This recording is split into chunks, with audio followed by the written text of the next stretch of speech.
So hi everyone. First of all मैं बोलना चाहती हूँ, अगर आपको मेरे लेक्चर समझ आ रहे हो तो like and subscribe my channel. This is the part 2 of bronchial asthma. इसमें हम देखेंगे व्हाट इज़ द पैथोलॉजी। ठीक है, तो पैथोलॉजी जो भी ईटियोलॉजिकल फैक्टर्स, जो भी हमने कॉजेस पढ़े उसे ईटियोलॉजिकल फैक्टर बोलते हैं। तो pathology first, due to etiological factor क्या होगा? Reversible and diffuse airway inflammation. Reversible क्योंकि वो ठीक हो सकता है, एंड एयरवे इन्फ्लामेशन हो जाता है। नेक्स्ट, तो इसमें दो कंडीशन हो सकती है। पहले एक तरफ आप देखिए, hyper responsiveness of the air. तो मैंने यहाँ लिखा air production is sufficient but body over react.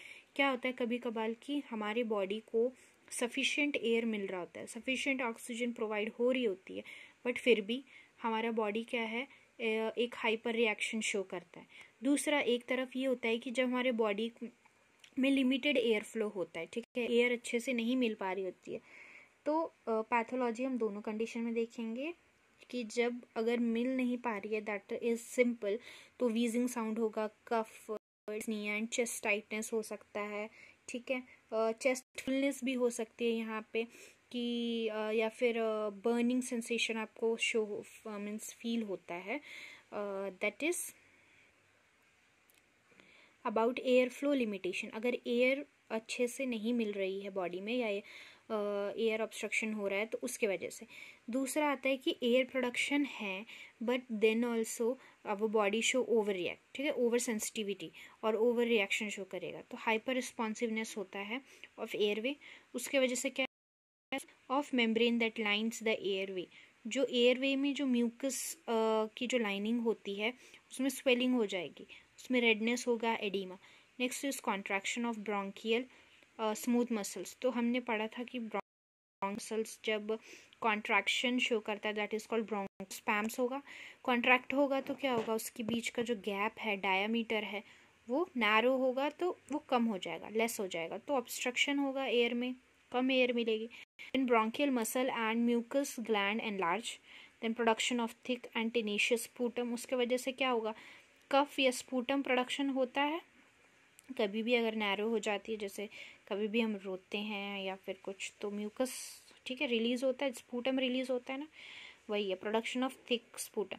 Then alveoli hyper inflates. Then alveoli जो है इन्फ्लेट हो जाएगा, and then finally that is the term is called asthma, asthma production. Next we are going to see what are the clinical. So you can draw a table like this. Due to etiological, then reversible inflammation.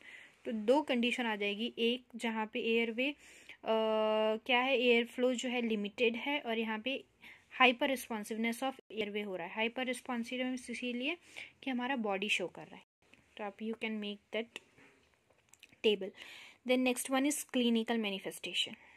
So this is the clinical manifestation. क्या होगा, persistent कफ होगा, जो कि mostly पे night पे आपको ज़्यादा देखने को मिलेगा कि नाइट के टाइम पे बहुत ज़्यादा हो रहा है, या फिर अर्ली मॉर्निंग पे, या फिर कुछ एक्सरसाइज करने के बाद जो है कफ का जो प्रोडक्शन है वो बहुत ज़्यादा. Then wheezing sound. वीजिंग क्या होता है, एक टाइप का विस्लिंग नॉइज होता है. आप देखते हैं ना, विसल बजाते हैं तो कैसा होता है, या फिर कभी कभी कफ वगैरह की वजह से जो सांस लेते हैं तो कैसा साउंड आता है, उस टाइप के साउंड को बोला जाता है वीजिंग साउंड. ठीक है, result of air being forced. इससे ऐसा लगता है कि जो एयर हम जो सांस अंदर ले रहे हैं, या फिर सांस जो बाहर छोड़ रहे हैं, इंस्पिरेशन एक्सपिरेशन, दैट इज बहुत फोर्सफुली हो रहा है. ठीक है, कॉन्स्ट्रिक्टेड एयर पैसेज की वजह से. नेक्स्ट इज चेस्ट टाइटनेस होता है.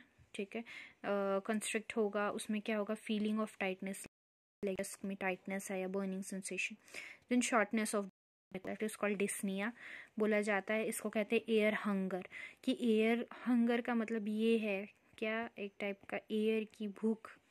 ठीक है, शॉर्टनेस ऑफ ब्रेथ. हमें एयर चाहिए होता है, बट हमारी जो क्या होता है, रेस्पिरेशन इसलिए जल्दी जल्दी चलने लगती है, जैसे एक्सरसाइज के बाद जब सांस क्या होता है कि जब ऑक्सीजन हमें सही से नहीं पहुंच पा रहा था, that is called shortness of breath.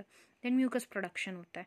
ये है सारे क्लिनिकल मैनिफेस्टेशन, क्या क्या देखने को मिलता है इस कंडीशन में. ठीक है, production of excessive thick mucus, ठीक है, स्पूटम, कफ वगैरह हो ही जाता है ना जब सर्दी खांसी होती है.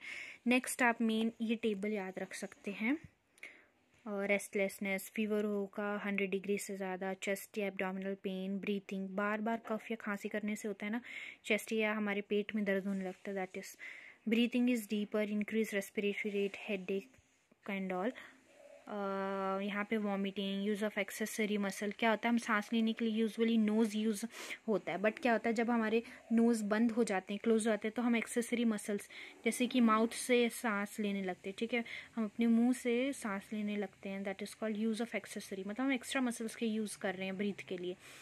फेटिग्यू लाइक थकान हो जाती है, extreme anxiety cause with difficulty in breathing, ठीक है, कोई को बहुत घबरा जाते हैं, तो ये आ जाता है, that is the clinical manifestation. Thank you for watching. अगर आपको समझ आया हो please like and subscribe for and press the bell icon for next video. Thank you.